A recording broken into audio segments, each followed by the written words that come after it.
All right, welcome back to the deep dive. We've got a really interesting set of polls to unpack today. Yeah, looking at President Marcos Jr.'s approval ratings should be fascinating. It really is, especially because we've got data from a whole bunch of sources. We've got SWS, Pulse Asia, of course. Publicus Asia, those guys, and OCTA research. Right. And to add some extra perspective, we even found an analysis from the Asia-Pacific Foundation of Canada. Oh, and don't forget, we also snagged a press release from the Presidential Communications Office, so we're getting the view straight from the government as well. So much data. Where do we even start? Well, I think the first thing we need to figure out is just what the overall picture is. Are people generally happy with President Marcos Jr., or are they not? Right, like what's the mood out there? Exactly. So let's dive into these numbers and see what they tell us. Okay, well, right off the bat, we see some differences. Yeah, it's not a simple, clear-cut situation. No, not at all. So looking at late 2024, SWS gives us a net approval rating of plus 17. Which means 17% more approve than disapprove, right? Exactly. Then we've got Pulse Asia, and they're showing a similar story with a plus 23 net approval. But then Publicus Asia throws a bit of a curveball. They actually have Marcos Jr. at a minus 5 net approval. So some polls say positive, some negative. Yeah. And then we have OCTA research, and they're reporting much higher numbers. Like way higher, right? Yeah, the performance rating in November was 64%, and the trust rating was 65%. So right away, we see a pretty mixed bag. It definitely is. Right. So we've got this snapshot of late 2024. But has approval been generally trending upwards or downwards over Marcos Jr.'s term so far? Well, it seems like there's been a bit of a downward trend throughout 2024. Okay, so a little less popular as time goes on. Yeah, potentially. The analysis from the Asia-Pacific Foundation of Canada, while it doesn't specify which pollster they're using, does mention a drop from 45% approval in September 2024 down to 30% by February 2025. So something to keep an eye on. Interesting. And before we get too deep into the specifics, I want to take a step back and think about why this all matters. Why should our listeners care about these approval ratings? Because public opinion really matters in a democracy. Yeah, it kind of drives everything. Exactly. It can have a big impact on what policies get made, how politicians talk about things, and even how the whole country is run. So understanding these shifts in public opinion is like getting a glimpse into what challenges and opportunities the government is facing. It's like taking the temperature of the country, in a way. Yeah, exactly. Okay, so we've talked about some of the individual numbers. But if we zoom out and look at all of this data together, what is the big takeaway? What is the story here? Well, I'd say the main takeaway is that public opinion is nuanced, it's complex, and it's definitely shifting. Not a simple answer, right? Nope, not at all. I mean, we see pockets of positive approval, especially in some of the polls, but the general direction seems to be downwards. Makes sense. And one of the big factors driving that trend seems to be the economy. Money talks, as they say. Right. The Asia-Pacific Foundation of Canada specifically pointed to the rising cost of living as a likely reason for the dip in approval.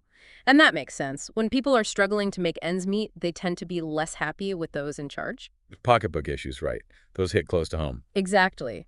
But it's interesting because while we see these economic concerns, there's also a lot of support for Marcos Jr.'s stance on the West Philippine Sea. Yeah, that really stood out to me, too. One survey showed 73% support for a stronger stance on those territorial claims. That suggests that foreign policy, at least on this issue, is a real bright spot for him. So, kind of a tale of two narratives. Economic worries at home, but a popular foreign policy approach. Now, are there any regional differences we need to be aware of? Does the whole Philippines feel the same way about Marcos Jr.? Not at all. There's some pretty big regional divides. Oh, really? Tell me more. Well, Mindanao, for instance, consistently shows lower approval ratings. SWS had them at a net negative 18, and OCTA research actually found the highest levels of distrust there. Wow, so a real outlier. Yeah, it seems so. And on the flip side, Balance Luzon tends to show stronger support. SWS measured a net plus 38 approval there, and OCTA found the highest trust and performance ratings in that region. Fascinating. Why such a big difference between those regions? Hard to say for sure, but a few things could be at play. Historical voting patterns are one thing. And then you have the influence of local political figures. Like, think about the Duterte family and their strong base in Mindanao. Right. And then there might be some regional economic or social issues that resonate differently in different parts of the country. Absolutely. Now, before we wrap up, I want to touch on something that's always important to remember when we talk about polls. They don't always tell exactly the same story, right? Like, we saw that Publicus Asia consistently had lower numbers for Marcos Jr. than the other pollsters. Why might that be? Yeah, that's a great point. And it's because polls aren't perfect. They're more like snapshots, right? Yeah, like taking a picture of a moving target. So the way a survey is conducted can really impact the results. Whether it's done face-to-face or using a mix of methods, the specific wording of the questions, who they ask, all of that can lead to variations. So it's less about one poll being right and another being wrong, and more about understanding the different approaches they're taking. Exactly. And in the Philippines, there is at least some level of oversight on this. The Commission on Elections, COMELEC, actually requires survey firms to register and to be transparent about their methodologies, which is helpful for us to understand their potential biases. Okay, so different lenses on the same issue.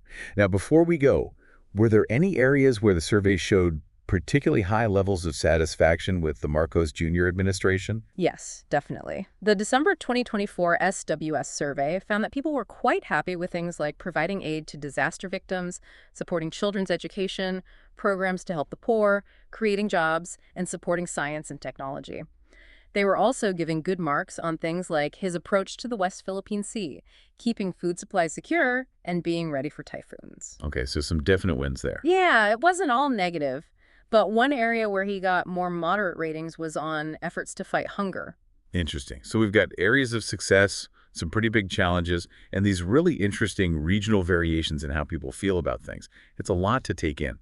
So if our listeners are only going to remember one thing from this deep dive, what should it be? What's the big question they should walk away thinking about? I think the big question is this.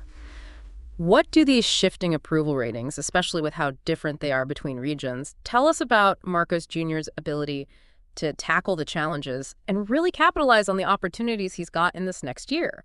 You know, can he keep those high approval ratings on foreign policy while also dealing with those everyday economic issues that are hitting people hard? I think it's a great point to end on. It really highlights the balancing act he has ahead of him. So to our listeners, thanks for joining us on the deep dive. And until next time, keep asking those tough questions. And we'll keep digging for those answers.